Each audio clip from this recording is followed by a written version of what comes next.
In 1943, the bombing offensive against Germany by both the American and the British Air Forces did really begin to accelerate. There began really a long campaign against Germany's major industrial cities, Berlin included, of course, which was very heavily struck.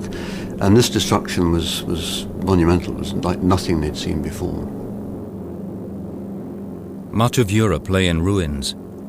Warsaw, London and Berlin had been devastated in the titanic struggle against Hitler's Third Reich.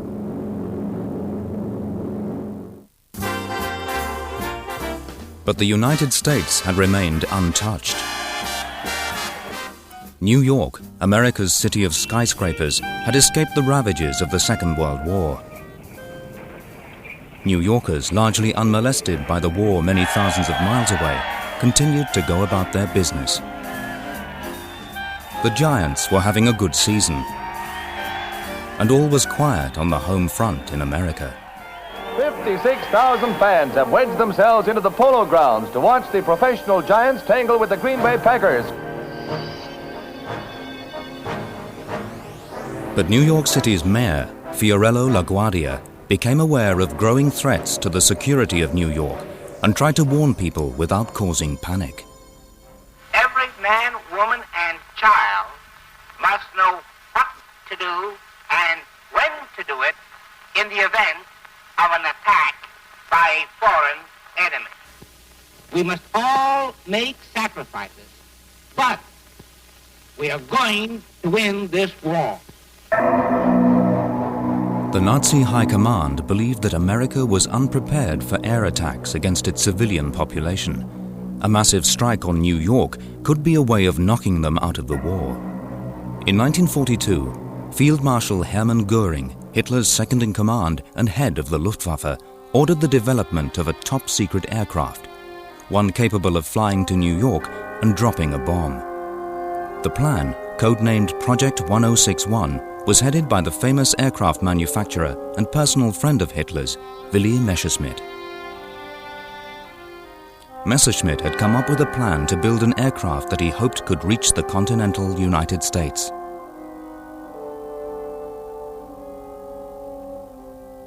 A contract for 6 of these aircraft was approved, and the newly christened Me-264 went into production.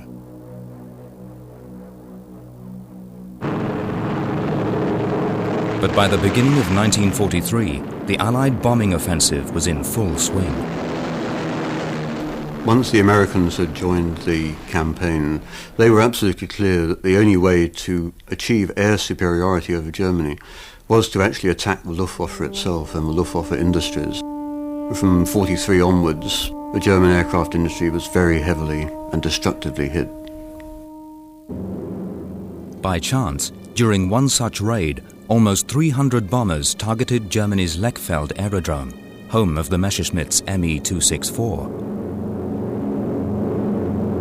During the raid, the prototype model was destroyed. Germany's first attempt at a transatlantic bomber lay in ruins. For the moment, America was safe. As Allied aircraft continued to pound the German industrial heartland, Germany's Luftwaffe was being destroyed in the air and on the ground.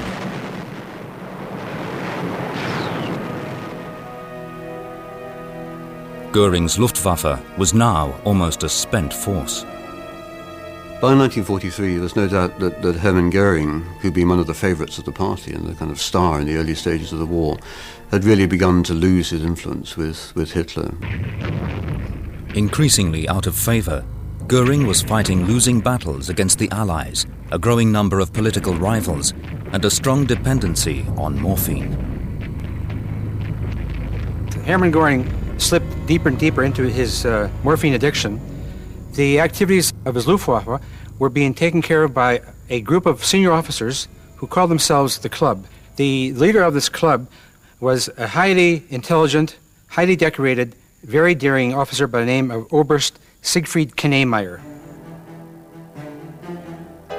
Plans to build an aircraft capable of bombing the United States now came under the direct control of Knemeyer.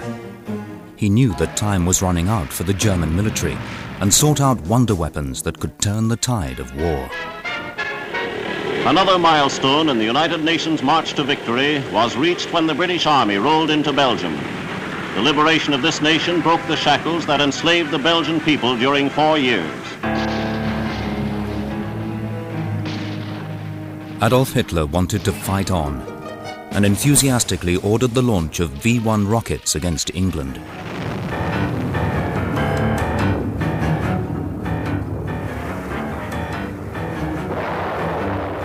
Civilians and civil defense services did valiant rescue work without regard to danger. In 80 days, almost 9,000 buzz bombs had been sent over the English Channel, killing over 6,000 British citizens.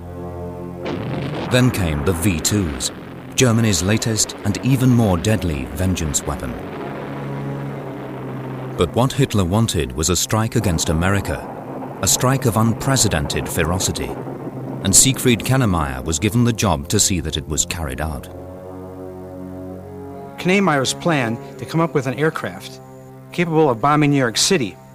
It was going to take an unusual aircraft because of the range required. The range between Germany and New York City was 3,500 miles. They wanted this aircraft to make a round trip. That's 7,000 miles. When you add in a couple more thousand miles for safety, you're looking at perhaps as much as 10,000 miles, 12,000 mile range. Kennemeyer looked at the existing aircraft manufacturers in Germany at the time, Ernst Heinkel, William Messerschmitt, Focke-Wulf, Dornier, and brought them into a conference. He said he wanted an aircraft capable of delivering a single bomb to New York City, but making a round trip of 7,000 miles plus safety. William Messerschmitt said it couldn't be done. Ernst Heinkel says it couldn't be done. They all told Kennemeyer it could not be done. After the destruction of the Me-264 prototype in 1943, the Luftwaffe no longer had a bomber capable of making the journey to New York City. But Kennemeyer also realized that to destroy Manhattan, he would need a weapon of extraordinary power, something that German scientists were already developing.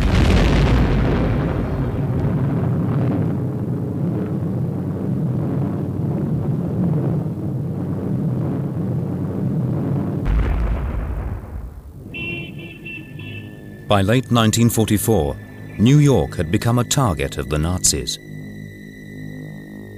Seduced by the thought of America's famous skyscrapers being transformed into blazing torches, Hitler had personally authorized the America Bomber project. In 1944, there was a general feeling, which Hitler certainly fueled, that somehow wonder weapons, weapons of vengeance, might, if they were directed at the Western Allies, force them out of the war or force them to make a separate peace. I think there was a genuine desire to hurt the Americans in some way too, a genuine feeling that you could get at the British, but you couldn't get at the Americans, and there was some strong sense that he wanted the American public to feel what war was like as well. Such was Hitler's enthusiasm for this that Albert Speer, the Reich's armaments minister, later recalled his Führer's delight. I have never seen Hitler so excited as he was at that moment, imagining New York disappearing in a sea of flames. Recognizing that a conventional bomb would be insufficient to achieve the level of destruction hoped for, Hitler instructed his scientists to create a weapon against which no defense would prevail. Hitler wanted an atom bomb, something German scientists had already mapped out. 9 months before the outbreak of war, Otto Hahn, a scientist at the Kaiser Wilhelm Institute in Berlin, had successfully split an atom. His discovery of nuclear fission had ushered in the atomic age. In 1938, Hahn was doing some research on the material uranium. What he discovered was that he could split the uranium in a very mysterious way. And colleagues of his, Lise Meitner and Otto Frisch, explained this process. They called it fission, and they realized a large amount of energy was released in fission. So everybody got very excited because this could mean a new source of power, or ultimately a weapon. In 1939, Germany was well placed to explore the possibilities of fission. They had a well-trained workforce, they had eminent scientists and engineers, and they had some of the raw materials that they would need for this work. But when Germany went to war, its nuclear physicist came under the direct control of the Nazi Party. So too did the world's largest uranium mine in Czechoslovakia. Recognizing its enormous advantage, Hitler ordered that Germany's uranium club explore the potential of nuclear fission.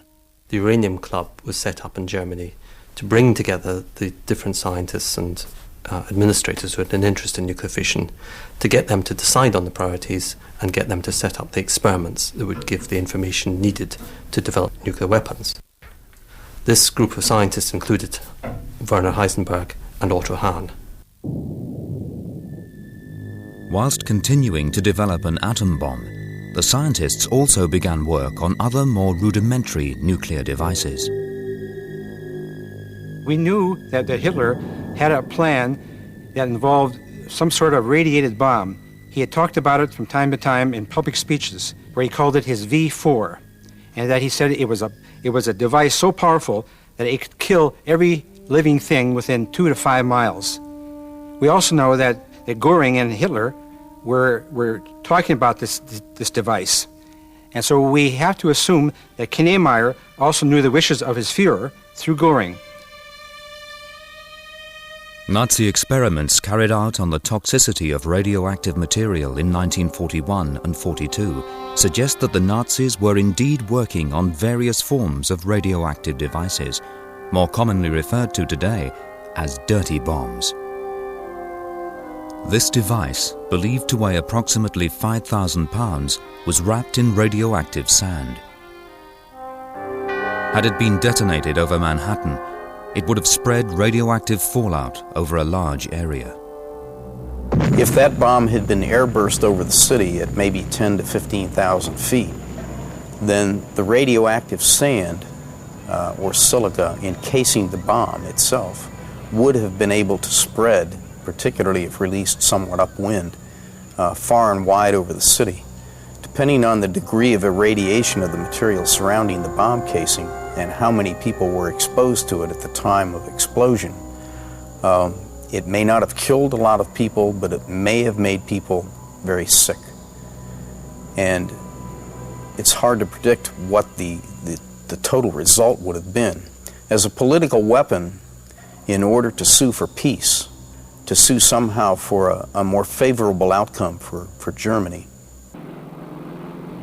But the Nazis did not have an aircraft capable of dropping a bomb on the other side of the Atlantic. The challenge was to find radical new concepts to build a transatlantic bomber, Hitler's America bomber. Siegfried Knemeyer organized a bizarre competition.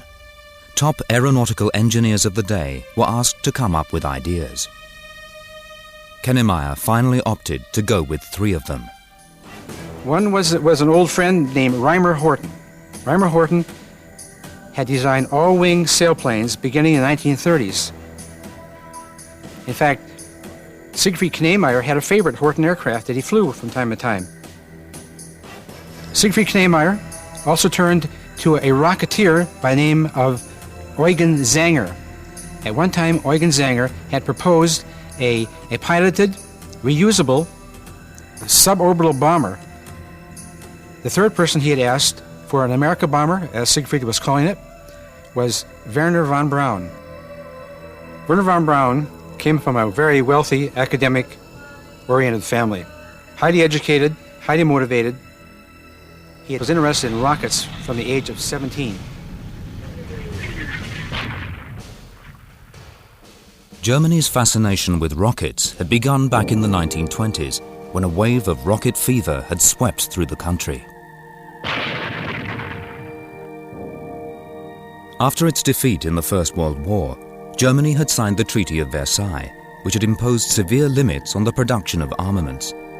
But the treaty made no mention of rockets. To the German army, this meant that rockets, if developed in secrecy, could be the weapon of the future. Werner von Braun was developing his own rocket designs when he approached the German army for funding. They liked his practical ideas and enthusiasm and offered him a job. He was just 20 years old. So impressed were they with von Braun that they offered him employment. Join the army and we'll help you further your education. Join the army and we'll allow you to go after your PhD. Werner von Braun became a member of the Peenemünde rocket experimental test site. In the mid-1930s, Adolf Hitler had granted funds for the army to build a rocket research facility. The location chosen for the new site was Peenemünde, on a remote island on the western edge of the Baltic Sea. In 1936, construction crews began turning the forested island into the most modern research center in the world. Peenemünde was an ideal location for a secret rocket base. Heavily forested, it could hide workshops, power plants, and test stands. Within 3 years, Peenemünde had expanded to include shops and living quarters for the community of 4,000 skilled workers living within its perimeter. Here, von Braun was given the scientific infrastructure and wind tunnels needed to carry out serious research on rocket technology. Known as Rocket City, Peenemünde became the birthplace of von Braun's deadly V-2 rocket. In late 1944, Werner von Braun had reasonably perfected his V-2 rocket. They were starting to shoot it against England with some success. Eventually, they would kill some 6,000 British citizens from V-2 rocket attacks.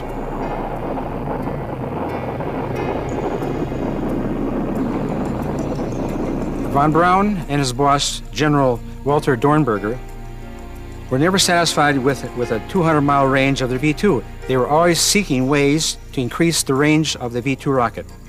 Von Braun had spoken many times about hitting New York City, 3,500 miles away. So von Braun was thinking long range. He was thinking about a flying machine that was capable of crossing the Atlantic Ocean. And he had mentioned many times that he had a rocket system called the A9 with a booster called the A10 that could hit New York City from anywhere in Germany.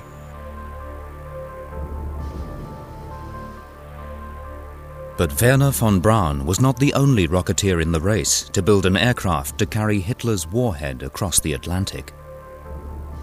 Like von Braun, Eugen Sänger had experimented with rockets since the 1930s and had dreamed of using manned rockets to explore outer space.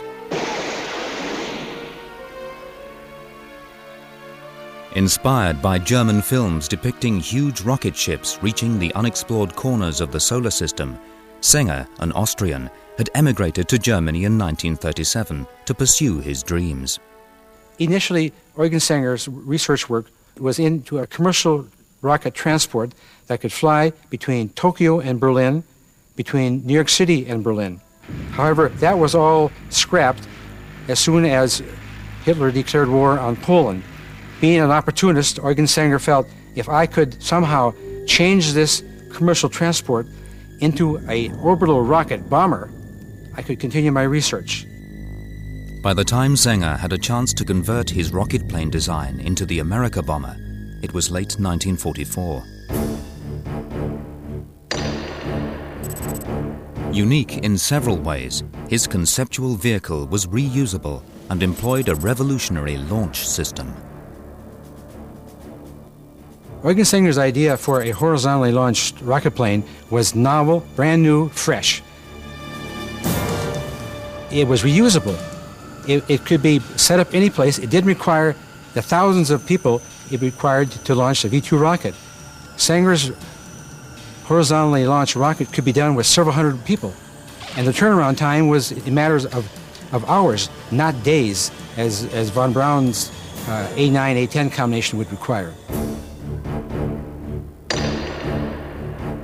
This sled device would have been powered with up to about 15 of the V-2 engines that Wernher von Braun had developed. So the sled would have had to contain tankage for large amounts of fuel to push this sled down the track to power the bomber, which was attached to it, up to a speed of around 1,200 miles an hour. As the bomber reached a point near the end of the track, the vehicle would detach from the jet-powered sled and remain unpowered for just a few seconds before its onboard engine, designed by Sänger, ignited.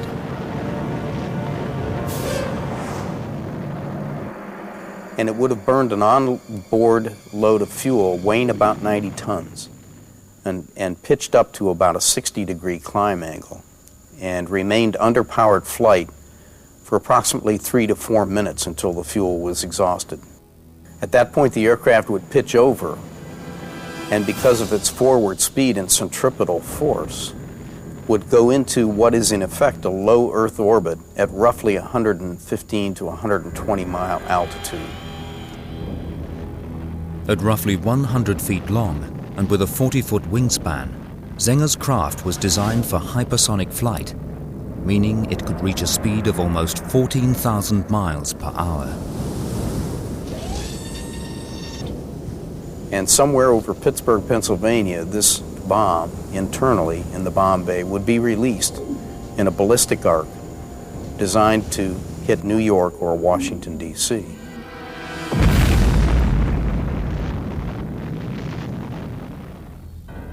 It was revolutionary. But Sänger's design was just too far ahead of its time. Unlike von Braun's America bomber, it did not have the benefit of a proven working component like the V-2. In Wernher von Braun's eyes, Eugen Sänger, the Austrian, was not equal to him nor his fellow rocketeers in Germany. He looked upon Eugen Sänger with disdain. He believed Eugen Sänger could not possibly come up with a rocket flying machine that could hit New York City, let alone fly around the globe and land back in Germany again. Kennemeyer, unconvinced by rocket-powered America bombers, focused his attention on the last of the three competitors, Walter and Reimer Horten. He believed their design would be the one to successfully drop an atom bomb on New York.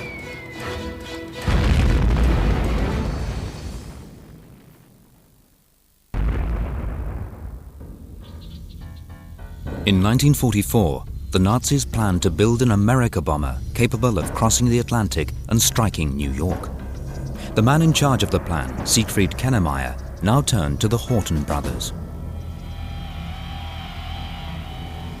Another loophole in the Versailles Treaty had allowed German sailplane and glider development to boom in the 1930s. It was during that time that the Horten brothers had begun designing their radical aircraft.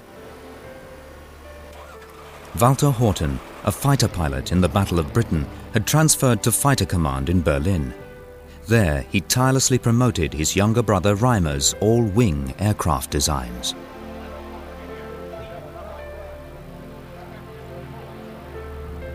Walter Horten convinced Kennemeyer that an all-wing or delta-wing design would win the America bomber race. Encouraged by the proposal, Kennemeyer provided the brothers with empty government buildings on the edge of Göttingen in central Germany. It was here that Reimer Horten went to work on his first military aircraft, a twin-turbojet delta-wing fighter. The creation of the fighter plane was an evolutionary development leading toward the development of the America bomber, which was to be powered by 6 turbine engines.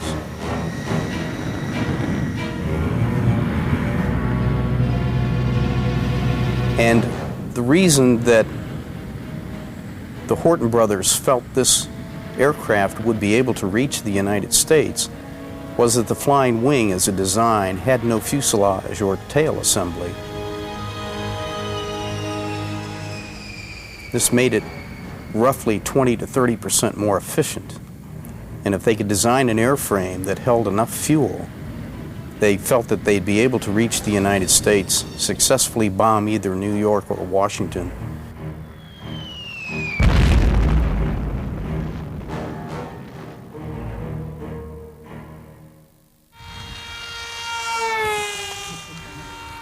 In a field just a stone's throw from the Horten brothers' headquarters, Ronald Schmidt flies a radio-controlled model of a delta-wing Horten fighter.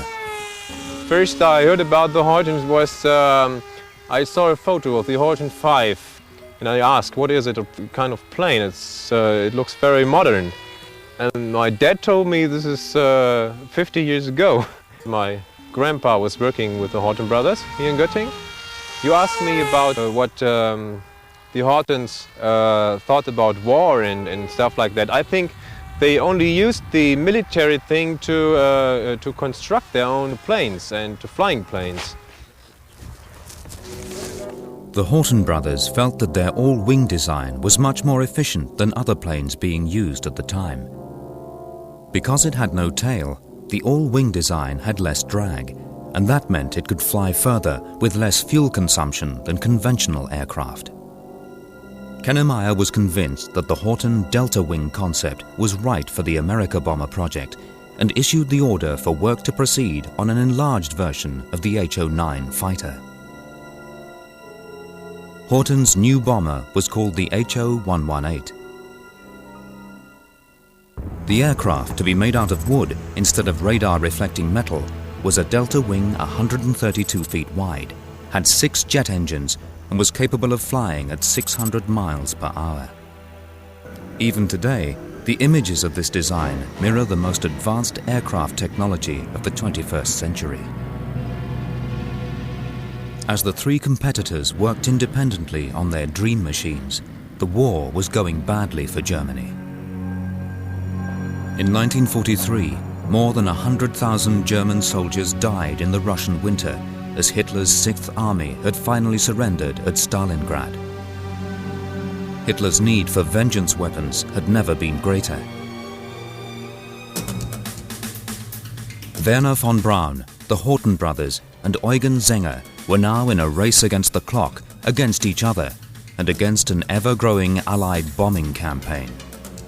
At that time, Germany was really in a desperate position because the war was nearing an end.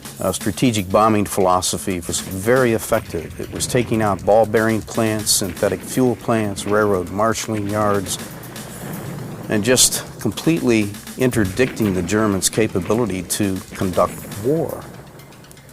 So the resources that the Horten brothers needed were becoming increasingly diminished. They just couldn't get what they needed. They couldn't get aluminum, so they were building their airplanes out of wood.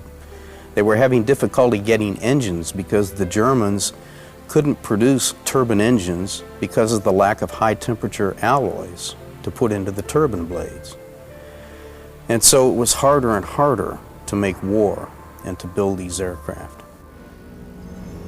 But despite the shortage of resources, work continued. Von Braun, buoyed by the success of his V-2 rockets, began to refine plans for his transatlantic bomber. Werner von Braun had a very simple plan. He was going to take one of his V-2 rockets. He was going to take out the warhead and put a human in there, a pilot. In order to get the range, von Braun was going to create a booster rocket called the A-10. With 200,000 pounds of thrust. That would lift the V-2 off the launch pad with the pilot in there, take it up about 40 miles, and that way von Braun could reach New York City 3,500 miles away. Werner von Braun's plan to bomb New York City would have been virtually a kamikaze flight, and Werner von Braun didn't care. Anyway, the pilot would never have survived a bailout of that A-9 rocket, because it would be coming in to New York City approaching 3,000 miles per hour. There was no way anyone could get out of that rocket plane.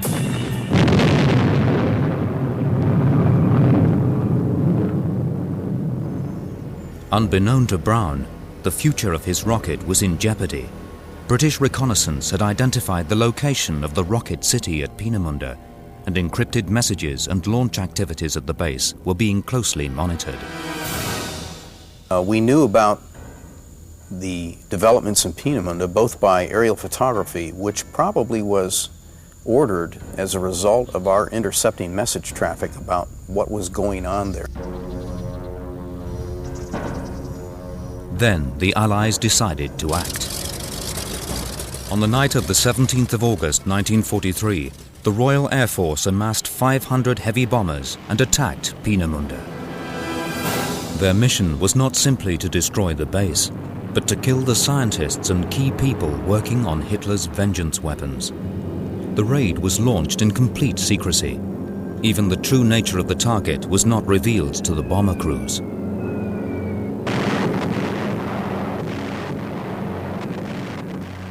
The raid crippled Peenemünde and killed a total of 735 people, including many scientists, and von Braun's A4 project was set back by several critical months. The raid also prompted the Germans to shift some of their experimental activities to an SS artillery range near the village of Blitzna in Poland, well beyond the range of Allied bombers. The Allied discovery of the Peenemünde rocket development site and their decision to bomb it with great accuracy was a very, very important development. It didn't stop work entirely, but it destroyed a great many facilities, and it forced the dispersal of the technical and scientific personnel. So the attack on Peenemünde was a decisive attack in terms of the development of the rocket. Von Braun's V2 and the America bomber project were moved to underground caves in Germany's Harz Mountains. Here, slaves from Germany's concentration camps were forced to work on their construction. In 1 month, some 17,000 prisoners in Odora labor camps producing the V2 rocket had lost their lives from maltreatment, malnourishment, and just a harsh, restrictive environment to work in. Wernher von Braun apparently didn't care, because he never talked about this. In his memoirs, made no reference to it, but he knew about it. He was there, seeing that his rockets were being mass-produced for the Führer. But the prisoners got their revenge. There were stories, for example, in the control systems of these rockets, highly delicate gyrostabilizers, where the Polish underground, the slaves from Russia and Poland and elsewhere, would urinate on this delicate electronic equipment, and after a few days it would corrode.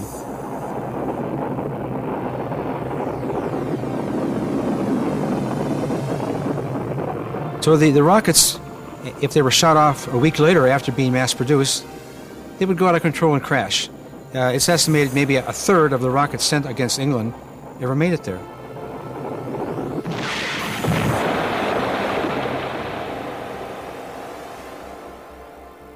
They would blow up in the air, have air bursts, or they'd go completely out of control and go into the English Channel and explode there. Despite the problems with his rockets, von Braun had confidence in his plan for the America bomber.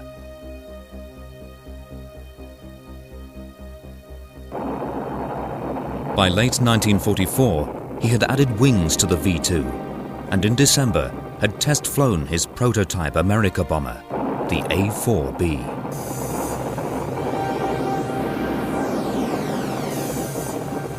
But whilst von Braun's fortunes floundered, his competitors were busy.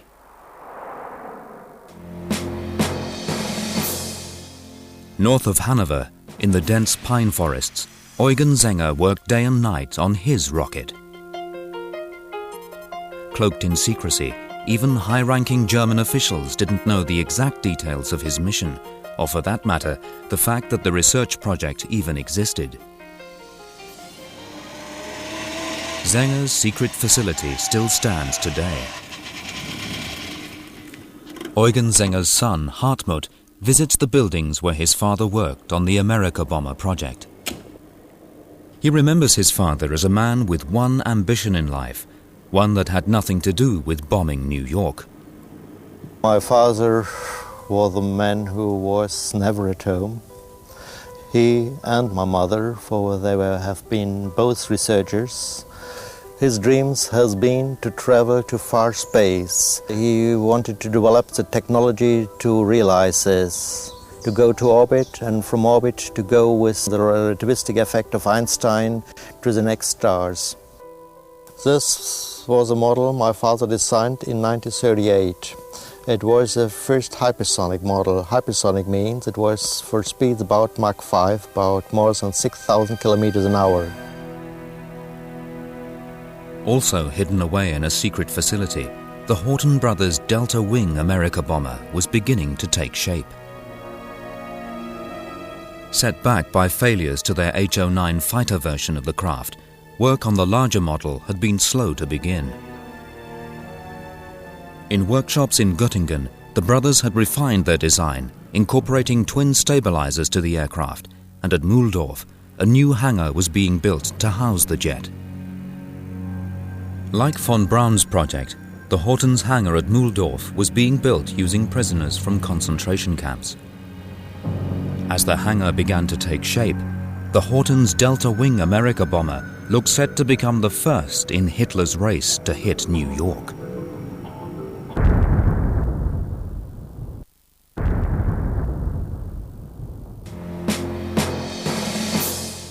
In the last desperate months of the Second World War, Hitler was well on the way to building a bomber that could hit New York. But as the Allies closed in on the Reich, they captured airfields from which they could penetrate ever deeper into German territory.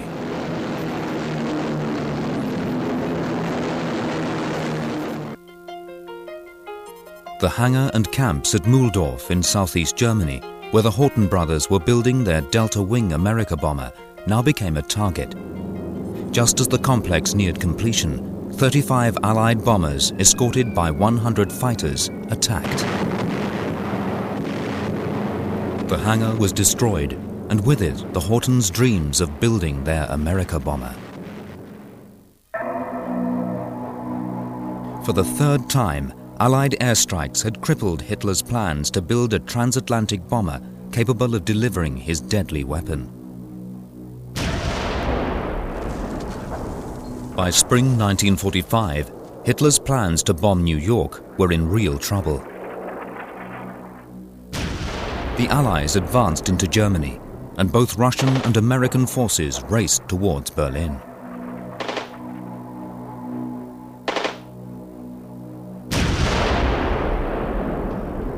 Sensing defeat, the three principal contestants charged with building Hitler's America bombers now became more concerned with saving themselves. Werner von Braun evacuated Peenemünde in April of 1945. The Russians were approaching. There were fear that they would overrun Peenemünde. Von Braun and his group of rocketeers fled to a location just outside Munich. Here they waited, hoping the Americans would reach them first. They did not want to surrender to the British for fear that they might be charged as war criminals. They certainly didn't want to be captured by the Russians.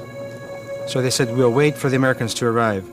The Americans came, and they voluntarily surrendered. Following Hitler's suicide on April the 30th, 1945, Germany's will to fight crumbled. As Nazi diehards fought bitter battles with Russian soldiers in the streets of Berlin, all thoughts of attacking New York vanished.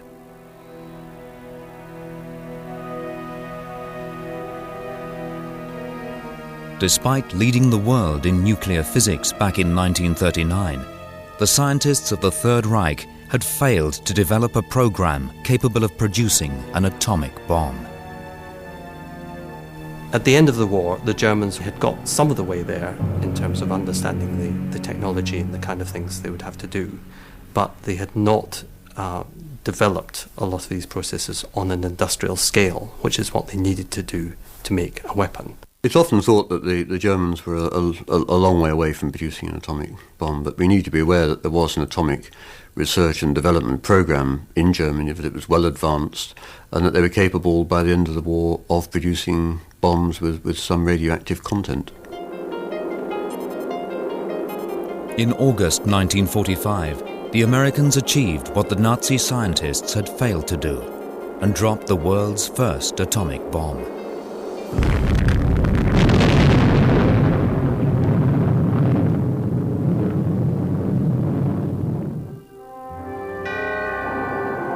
The following month, von Braun and his fellow scientists were flown to the United States in Operation Paperclip, the code name for a plan to round up Germany's scientists and take them to the US. Wernher von Braun and his group helped the American military understand the workings of the V-2 rocket, taught them how it functioned, helped them improve its systems, its operating efficiencies. All this was done under the military's watchful eyes. At war's end, the Horten brothers also frantically looked for a safe haven. At the end of the war, Reimar and Walter also were worried about being captured by the Russians. Their desire was, if anybody, they prefer to be captured by the Allies. An offer was extended to both brothers to travel to the United States and continue their development work, but they turned it down. Walter remained in Germany, but his brother Reimar joined a group of fellow countrymen fleeing to Argentina.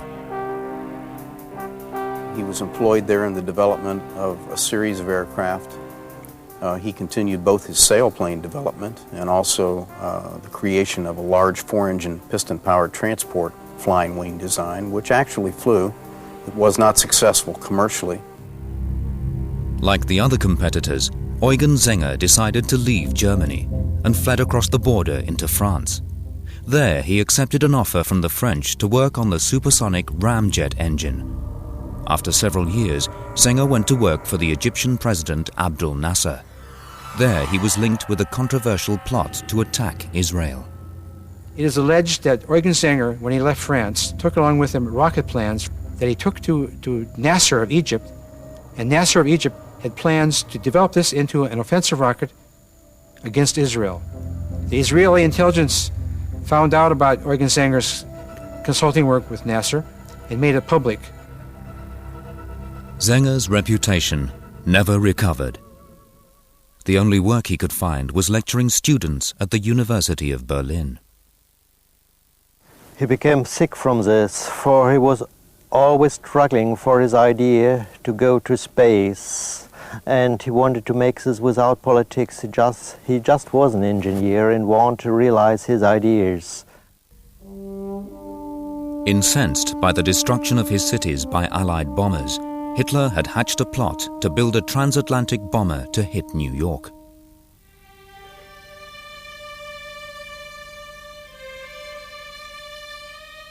Thousands of British and American airmen had died in the European air offensive. But Allied bombers had destroyed each of Hitler's America bomber projects, one by one. Ironically, one of the competitors in the race to build the America bomber was later given the chance to do what he had always hoped to achieve. Just 24 years after defecting to the United States, Wernher von Braun realized his ambition. It's one small step for man, one giant leap for mankind. Man's first steps on the moon.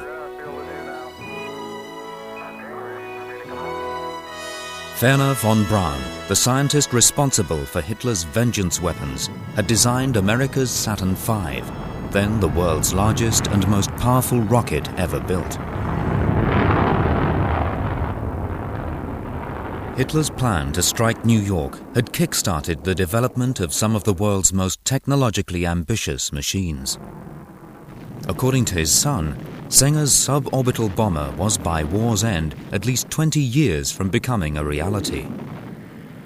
It is estimated that the Horten brothers were almost 2 years from completing their version of the America bomber, the HO-118. But these machines, or rather variants of them, would eventually become a reality. In the Third Reich, there's no doubt that military technology was absolutely top priority. Hitler was incredibly keen on it. There was money slushing around for all kinds of projects. And by 1945, German engineers and scientists had really produced an extraordinary range of vanguard technologies in the military field. And the projects which underlay the effort to bomb New York, the America bomber, played a very important part in shaping the technologies of the later space and aerospace programs of the United States well on into the 1980s and 1990s. Reimer Horton's Delta wing design was taken up by the American aircraft manufacturer Northrop, who built the XP-49, the template upon which America's B-2 bomber was built.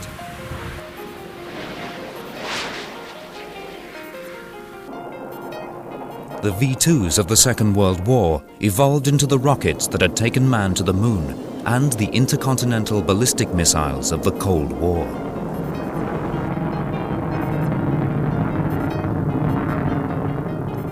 And Eugen Zenger's orbital rocket introduced the reusable shuttle concept, one eventually embraced by NASA and von Braun.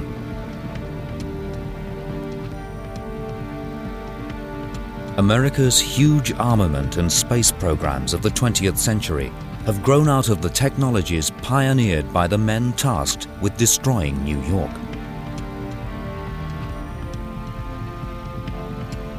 It is ironic that in 1969, instead of radioactive dust falling onto crowds on Fifth Avenue, it was ticker tape that fluttered down between Manhattan's skyscrapers. The city that he had once hoped to destroy had eventually become the scene of Wernher von Braun's greatest triumph.